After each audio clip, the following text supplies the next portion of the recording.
Bom dia a todos vocês. Eu sei que a família Shalom é bom revê-lo, é bom estar junto.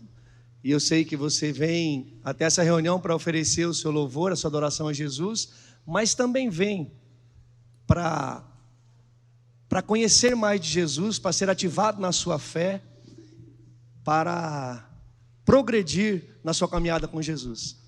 E você que veio pela primeira vez, talvez você está aqui, não tem uma experiência com Jesus, já ouviu falar muito de Jesus.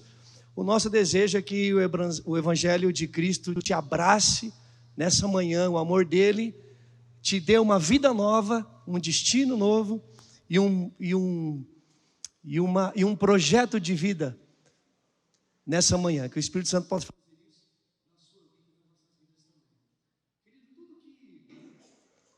Tudo que um filho de Deus tem ou ele é resultado da obra de Deus. Tudo, absolutamente tudo.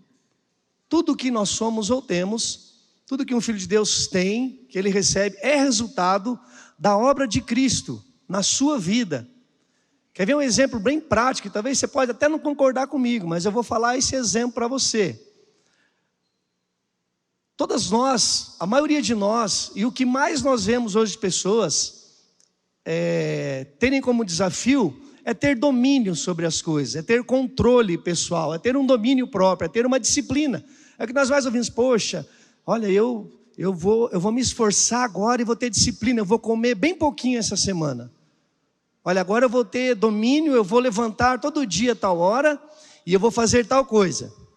Olha, agora eu vou ter disciplina, eu vou ter domínio, e quando eu tiver em algum momento caloroso de discussão, eu vou ter domínio. Então eu vou colocar na minha mente, eu vou colocar no meu coração que eu tenho domínio, e assim vai ser. E qual que geralmente é o resultado? Você consegue por um tempo fazer a maioria dessas coisas, mas ao longo do tempo você não consegue permanecer nessas coisas. E aí eu fico pensando o que a palavra de Deus diz lá no livro de Gálatas, capítulo 5, ela fala assim sobre os frutos do Espírito. E ela fala que domínio próprio é um fruto do Espírito.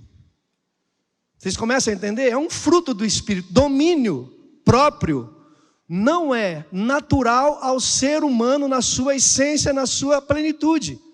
Tem pessoas que podem ter domínio sobre algumas coisas, mas elas na sua essência, na sua plenitude, ela não é uma pessoa que tem domínio. Porque se ele é um fruto do Espírito, ele não é gerado a partir de você. Ele é gerado a partir da fé que você tem em Cristo Jesus. E esse fruto é produzido na sua vida.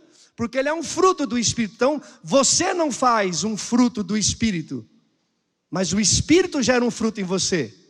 Então, essa é uma dica para você que às vezes, olha, eu preciso ter isso. E você fala, mas eu não consigo ter domínio, eu não consigo, porque eu não tenho domínio. Então, comece a entender, não é você que terá o domínio. Você não produz domínio próprio nem controle, mas o Espírito Santo produz domínio próprio em você. E aí fica mais fácil, você fala, olha, agora eu quero comer pouco. A maioria de nós queremos comer pouco aqui, né?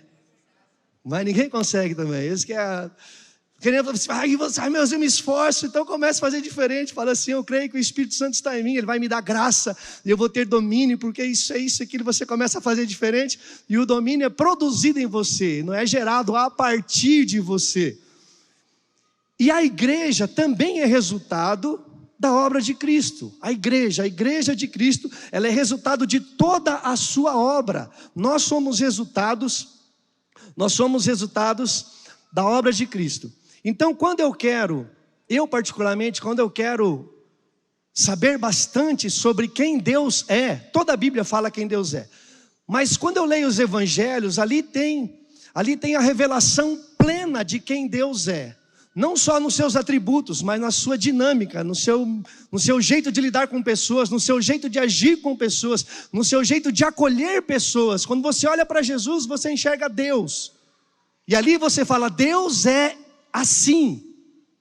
Agora, quando eu quero entender mais sobre igreja, que somos nós, a igreja de Cristo, embora nos evangelhos também ali Jesus está iniciando a formação da igreja com os discípulos, aí eu vou para as cartas que são endereçadas às igrejas, porque ali Deus deu revelação aos discípulos e aos apóstolos, e ali nós temos orientação exatamente da nossa identidade como igreja de Cristo. e da nossa missão como igreja de Cristo na terra. Então eu gosto muito de entender igreja a partir de Jesus e das cartas que são endereçadas às igrejas. Porque quando eu quero saber qual é a promessa que uma igreja tem, eu vou lá nas cartas. Qual é as obras que uma igreja deve praticar? Eu vou lá nas cartas de Paulo. Qual é as bênçãos que uma igreja tem? Eu vou lá para as cartas que são endereçadas às igrejas. Ali eu consigo entender, consigo aprender e consigo aplicar aquilo na minha vida. E por isso eu quero falar sobre algo bem interessante hoje. O tema aqui que eu coloquei, queridos, não é um tema, não tem a ver com, vou dizer antes, isso não tem a ver com nenhum tipo de conversação de gíria ou de uma coisa jovial nesse aspecto. O tema da minha mensagem hoje é: Jesus é firmeza. Não é aquela colocação, Jesus é firmeza dos manos aí, né? Mas é no seu conceito mesmo de firmeza. De firmeza. Jesus é firmeza, Jesus é imóvel, Jesus é imutável, Jesus é seguro, Jesus é constante. É sobre isso que eu quero falar um pouquinho hoje. Quero que você me acompanhe na leitura de um versículo que está lá em 1 Coríntios, no capítulo 15, no versículo 58.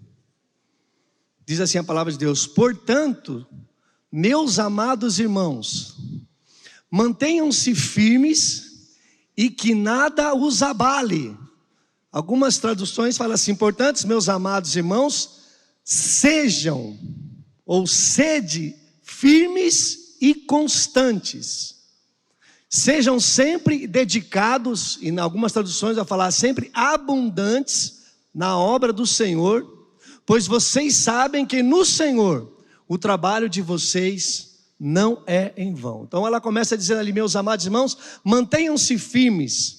Mas na tradução mais original é um imperativo, é sede firmes. Imperativo mesmo, no verbo lá do grego, ele é um verbo que está sendo conjugado no presente contínuo, ou seja, você tem que ser sempre assim. Você tem que ser sempre firme, você tem que ser sempre constante, você tem que ser sempre abundante na obra do Senhor, você tem que ser extravagante na obra do Senhor. E aí quando eu fiquei olhando esse versículo, e se eu ficar somente com essas palavras, eu não sei você, mas eu me colocaria assim, eu me sentiria incapaz de ser esse tipo de pessoa. Incapaz, totalmente incapaz. Se você olhar para a sua história, eu olho para a minha história, se você olhar para o teu percurso de vida, talvez se você olhar para o seu momento agora, você fala assim: como que Paulo ordena que nós sejamos firmes? Será que ele sabe das perdas que eu tive durante a minha vida? Será que ele sabe das tristezas que eu tenho passado?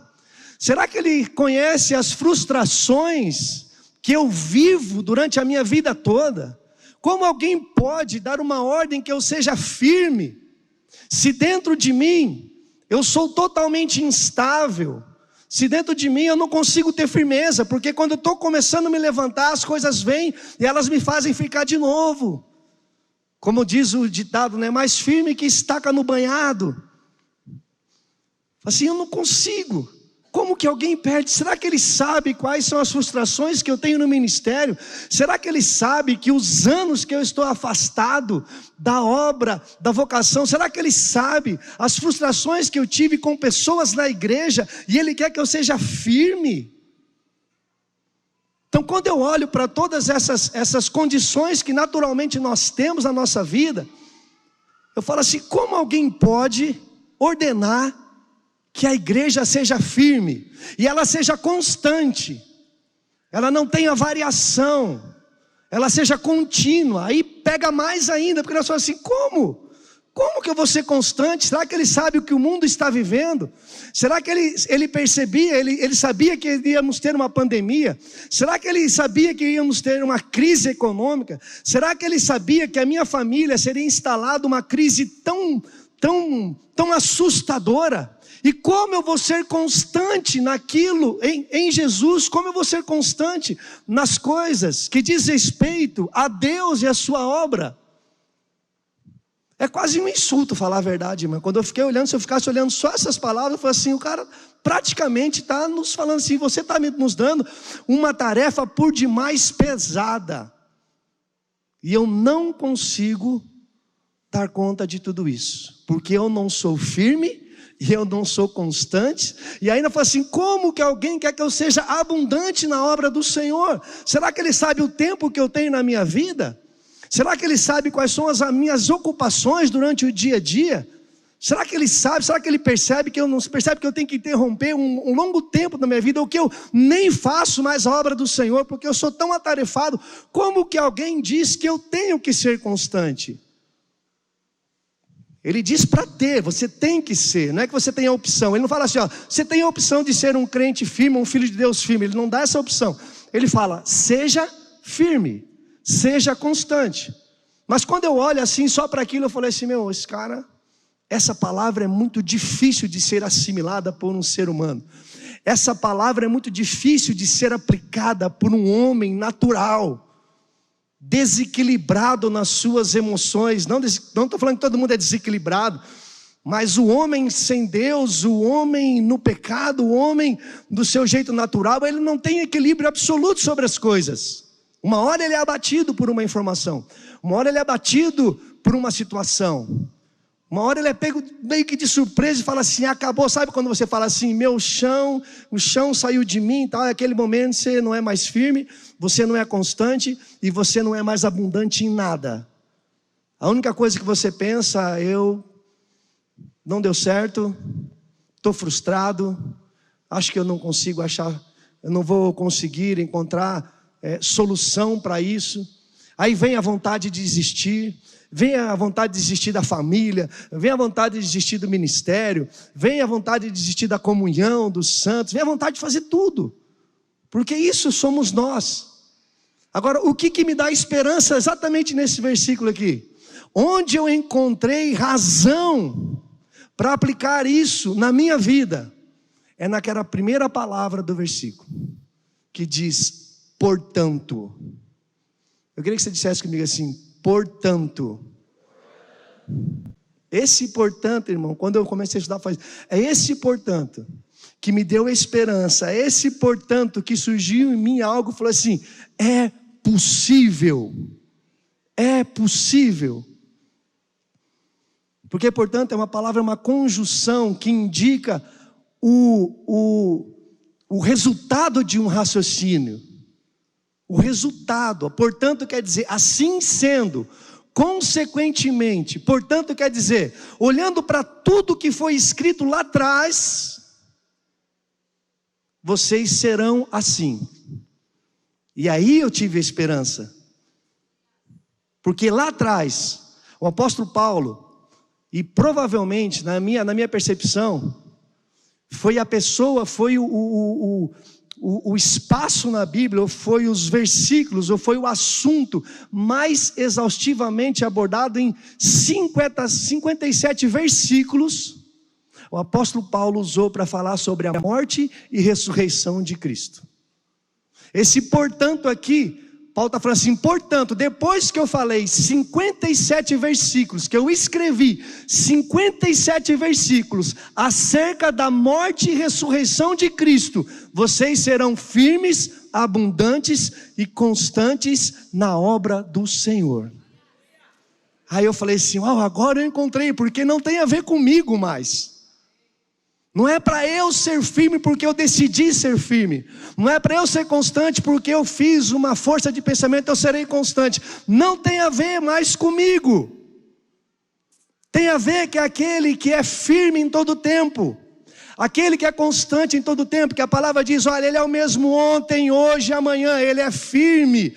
O mesmo Deus de milhares de anos passados é o Deus de hoje e do futuro. O mesmo amor de Deus do passado é de hoje e do futuro. Lá na eternidade Deus não vai te amar mais do que Ele ama hoje. Porque a gente pensa, lá no céu o amor de Deus vai ser, não, Ele ama da mesma maneira que Ele ama hoje, porque Ele é firme, Ele é constante e Ele é imutável.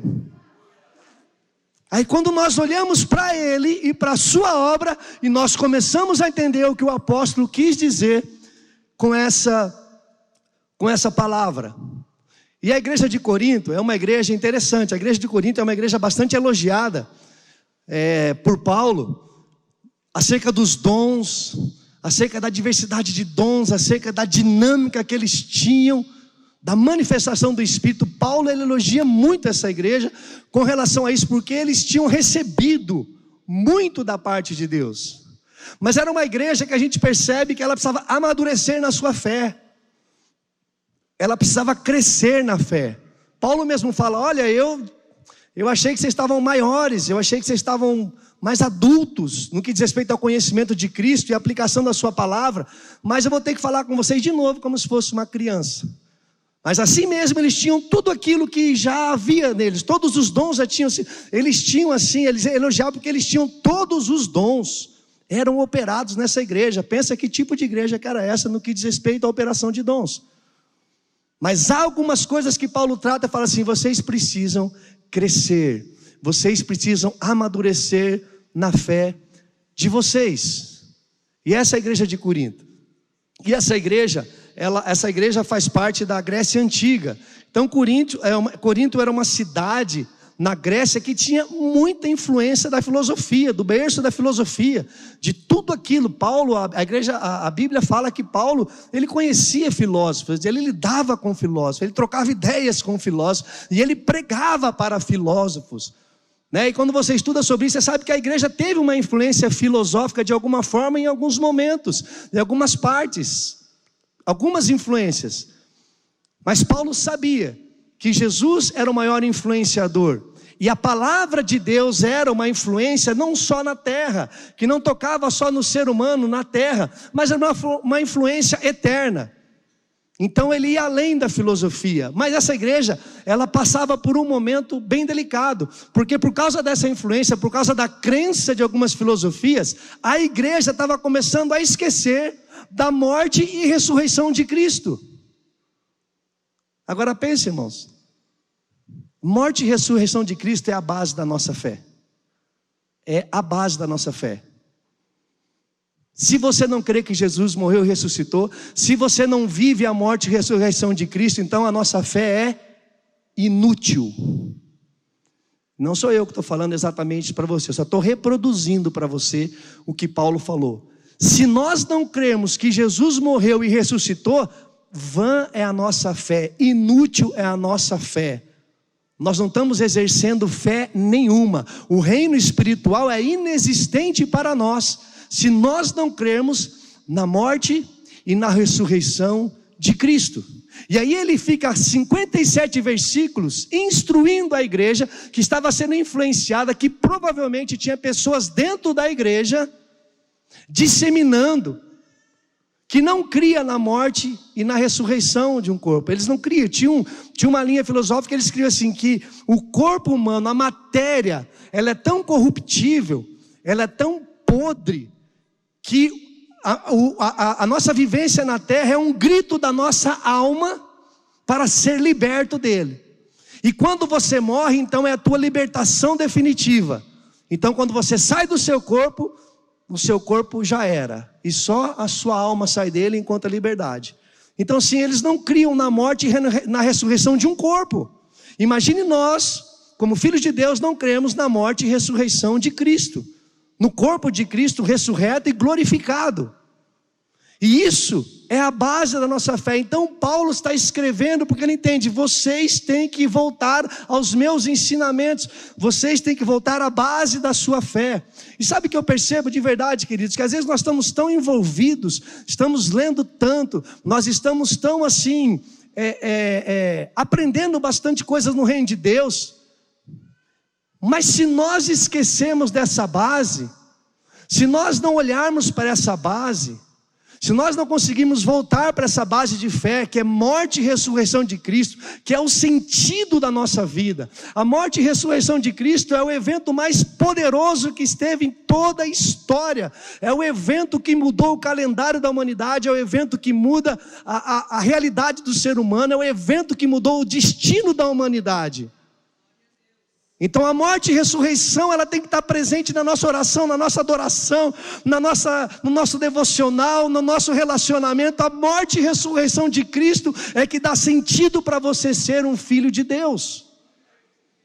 E Paulo estava ali, olha, e ele ficou escrevendo sobre a morte e a ressurreição de Cristo.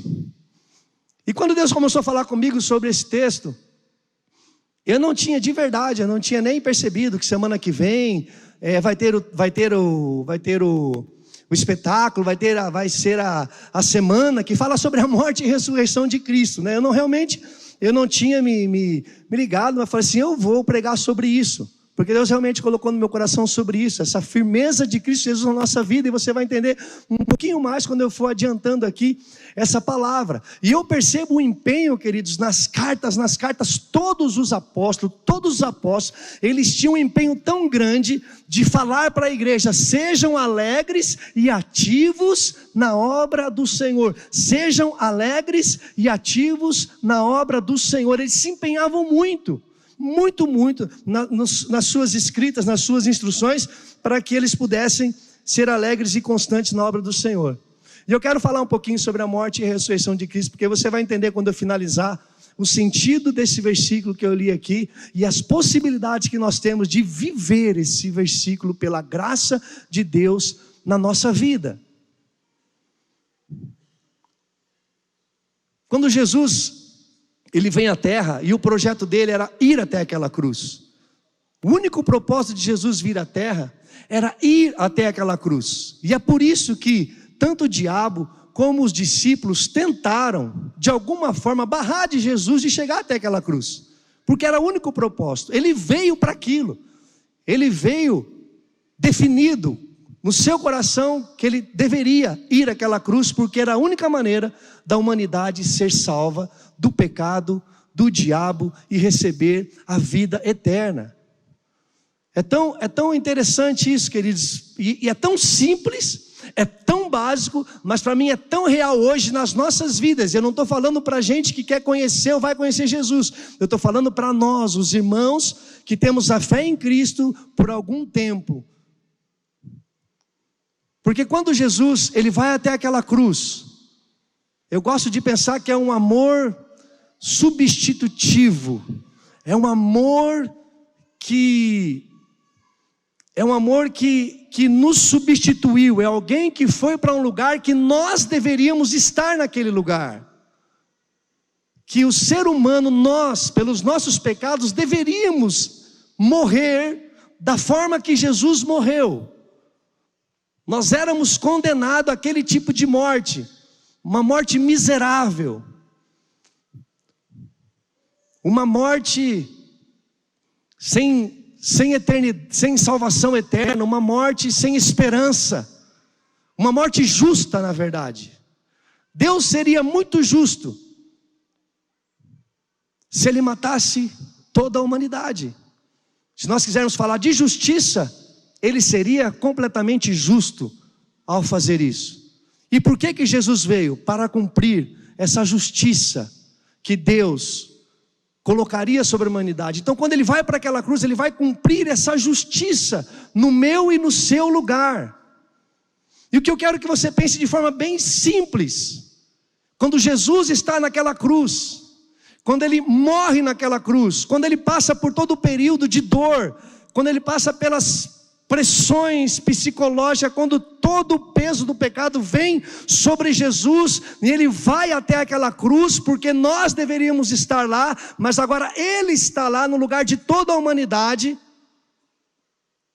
para que a ira de Deus não venha sobre a humanidade, mas ela vai sobre Jesus, porque a Bíblia fala que o cálice da ira de Deus vai sobre Jesus. O cálice da ira, todo o pecado da humanidade agora de alguma forma está no corpo de Jesus, no corpo físico de Jesus. Eu quero que você pense em algumas coisas, porque é assim que eu tenho crido na palavra de Deus. Jesus morreu de forma miserável. Jesus morreu de forma miserável. A Bíblia fala que Ele se fez pobre, miserável, para que eu e você fôssemos ricos. Para que nós fôssemos ricos. O problema é que quando a gente fala de riqueza, a gente pensa que é só dinheiro. E alguns falam assim, não, esse evangelho eu não quero. Esse evangelho da prosperidade eu não quero. Eu também não acredito, porque a Bíblia nem fala sobre evangelho de prosperidade. A Bíblia não fala sobre evangelho de prosperidade, fala de evangelho da graça de Cristo Jesus. Que está inclusa a prosperidade dos filhos de Deus. Não é à toa que nós falamos para as pessoas graça e paz. Não é esse o cumprimento da maioria das pessoas?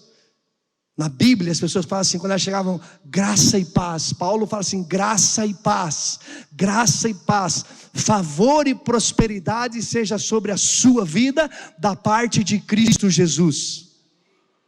As coisas não eram um cumprimento só, vamos cumprimentar, a gente chegou, vamos falar oi, vamos falar, não, eles liberavam pela fé algo poderoso demais, porque através de Cristo eles entendiam o favor de Deus e a prosperidade, as riquezas de Cristo Jesus está sobre a sua vida. Era isso que eles queriam dizer. Nesse sentido eles eram muito proféticos, porque a gente pensa que profético é quando alguém vai se levantar e começar a falar 1 hora em língua estranha, vai liberar. Isso também tem lugar na igreja, isso é dom de Deus. Mas eles eram proféticos porque eles liberavam a palavra de Deus profética sobre os irmãos, né, Valmir? Quando eu falo assim, Valmir, graça e paz, favor e prosperidade da parte de Cristo te rodeia e te cerca. É assim que eles falavam um com o outro. Mas nós temos medos de alguma palavra, de algumas palavras que hoje se usa e deturpa. Então quando fala prosperidade, olha, eu não quero ouvir falar disso. Do jeito que fala eu também não quero. Mas quando Cristo Jesus é o centro da prosperidade, eu quero, porque Ele morreu pobre para que nós fôssemos prósperos em Cristo Jesus. Ele morreu por isso. E se você não crê nisso, você não vai receber isso. Se você não crê que Ele morreu como um miserável para você ter a prosperidade segundo a palavra de Deus, você não terá isso. E eu já não estou falando de riqueza, vou só fortalecer, não estou falando de riqueza, não estou falando de posses materiais. Esse não é o centro da prosperidade bíblica. A prosperidade bíblica fala de provisão divina, de um Deus generoso que cuida, que Ele dá, e Ele dá em abundância para os seus filhos. Ele morreu de forma miserável para que você fosse rico em Cristo Jesus. Para que a igreja fosse rica em Cristo Jesus. Ele morreu castigado, Ele morreu torturado. Ele morreu com espinhos cravados na sua cabeça. Ele morreu com cravos, com pregos enormes na sua mão. Ele morreu totalmente torturado. A Bíblia fala que nos últimos minutos havia uma angústia no seu espírito, havia um pavor na alma de Jesus. Sabe por que Ele morreu desse jeito? Para que você tivesse paz agora, para que nós tivéssemos paz agora. Ele falou, eu morri agonizado para que você possa dormir bem. Eu morri agonizado para que você possa viver em paz no seu coração. A Bíblia fala que o castigo que nos traz a paz estava sobre Ele. Ele morreu com todas as enfermidades, com todas as doenças, para dizer para nós, olha, eu estou morrendo assim, para que Jeová Rafa, o Deus da cura, seja sobre a sua vida.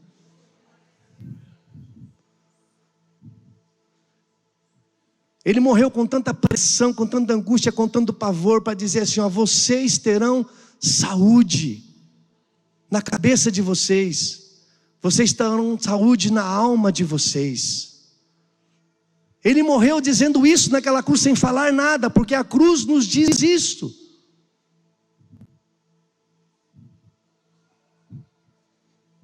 Ele morreu odiado por muitas pessoas, para que você fosse amado por Deus e por muitas pessoas.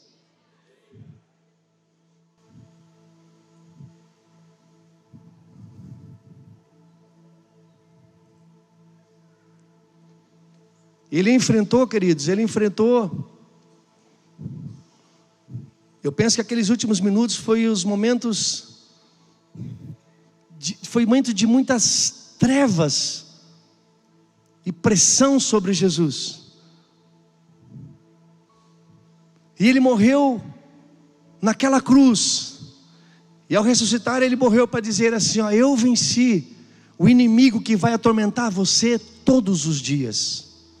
Eu venci o inimigo que vai colocar um monte de sofisma na sua mente. Eu venci o inimigo que vai tentar deturpar o amor de pai em você. Eu venci o inimigo que vai tentar colocar muitas coisas no seu coração. Eu venci o inimigo que vai tentar fazer da sua vida uma verdadeira bagunça. Eu venci o inimigo que vai tentar destruir você e a sua casa. Ele morreu naquela cruz para dizer, olha, eu venci, aqui eu estou vencendo todas essas batalhas para você, e que você terá na sua vida. E Jesus morre naquela cruz, vertendo aquele sangue, que a Bíblia fala assim, e eles, a igreja venceu, pelo seu sangue e pela palavra do seu testemunho. Aquele sangue vertido na cruz, é Ele que dá vitória na minha vida, na sua vida, queridos. Nós não nos garantimos em obras, nós não nos garantimos em nada. O sangue de Cristo é que nos purifica, o sangue de Cristo é que nos guarda, o sangue de Cristo é que protege a minha casa e a sua casa. É o sangue de Cristo, é a marca dele que nos faz santo, é o sangue de Cristo que nos faz andar em santidade, é o sangue de Cristo que nos protege das armas espirituais do maligno, é o sangue de Cristo, é por causa daquela morte. Paulo estava dizendo, não se esqueça daquela morte, não se esqueça, ele morreu, mas ele ressuscitou, porque a tumba não pôde contê-lo, a Bíblia diz. Ela fala, a tumba não pôde contê-lo, ou seja, a morte não pôde contê-lo, e ele ressuscitou. Ele ressuscitou, porque se ele só tivesse morrido, a obra seria incompleta. Mas ele ressuscitou e disse, eu vou enviar o meu Espírito, e ele vai dar testemunho de que eu morri e eu ressuscitei. Eu vou mandar o meu Espírito para que ele abra os olhos de vocês, e vocês me enxerguem, e vocês vejam essa obra na cruz, vejam esse amor sobre a vida de vocês, vejam a paz sobre a vida de vocês, vejam a minha graça sobre a vida de vocês. Ele ressuscitou, e a Bíblia fala que ele se assentou nas regiões celestiais, e ele continua firme. A Bíblia fala que ele continua reinando firme, e está na região celestial, sabe fazendo o que? A Bíblia fala que ele é o nosso intercessor. Ele é o nosso intercessor. Eu gosto muito quando os irmãos oram por mim, de verdade. Eu sempre falo para os irmãos, olha, continua orando por mim. E quando alguém fala assim, eu estou orando por você, eu sinto uma alegria tão grande, e sempre agradeço. Mas ter Jesus como intercessor da nossa vida, irmão, ter Jesus como um sumo sacerdote que olha para você, está diante do Pai e fala assim, vamos favorecer os nossos filhos, vamos abençoar os nossos filhos, vamos lutar as batalhas. Jesus é o nosso intercessor por excelência. Ele ressuscitou, e Paulo estava querendo dizer, não se esqueçam disso. E aí faz sentido. Eu falei assim, agora eu consigo entender esse versículo, agora eu consigo entender porque ele fala, sejam firmes. Seja firme, porque Jesus é firme, e porque Ele te dá graça para ser firme, porque Ele sabe da sua limitação, porque Ele sabe das suas dores, porque Ele sabe de tudo que passa dentro de você, porque Ele sabe das suas fraquezas. Mas Paulo fala, sede firmes, porque você não vai olhar para dentro de você, você vai olhar para Ele que é firme, que passou por tudo isso firmemente. Ele foi firme até aquela cruz, Ele foi constante na terra e foi até a cruz, e Ele continua firme e constante sobre a minha vida e a sua vida também.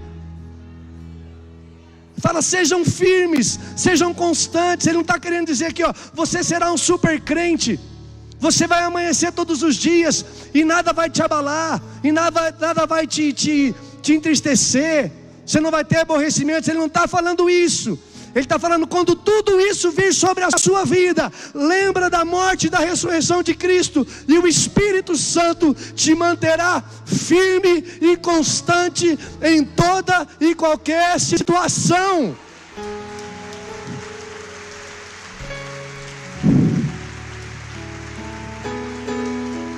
É sobre isso que ele está falando. Você não será firme e constante e abundante na obra porque você quer, porque você acha que é bom, porque nós não conseguimos fazer isso. Mas quando nós olhamos para Jesus, que ressuscitou e mandou o seu Espírito, Ele fala assim: Ele me faz firme, me faz constante e me faz abundante na sua obra, me faz aplicado na sua obra. E ainda fala de recompensa, fala, porque no Senhor tudo aquilo que você faz jamais será em vão.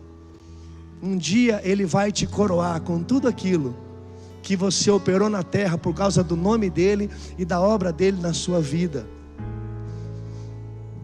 E eu queria terminar, queridos, dando uma palavrinha, uma coisa que Deus falou comigo de forma muito particular. E eu queria repassar para vocês. É interessante, Deus me fez pensar, se você perde um ente querido, se você perde um amigo, perde alguém próximo, nós sentimos muita dor por causa disso. Mas o Espírito Santo nos consola, e com o tempo fica uma saudade, mas de alguma forma o Espírito Santo vem e traz um consolo para você, e traz esperança para você. Se você perde alguma coisa material, talvez alguém aqui já perdeu tantas coisas materiais, que investiu, alguma coisa assim, dá uma dor, dá uma tristeza, dá tanta coisa, mas com o tempo Deus te consola e repõe para você essas coisas. Mas quando a Bíblia fala assim, quando Paulo fala assim, sejam abundantes na obra do Senhor,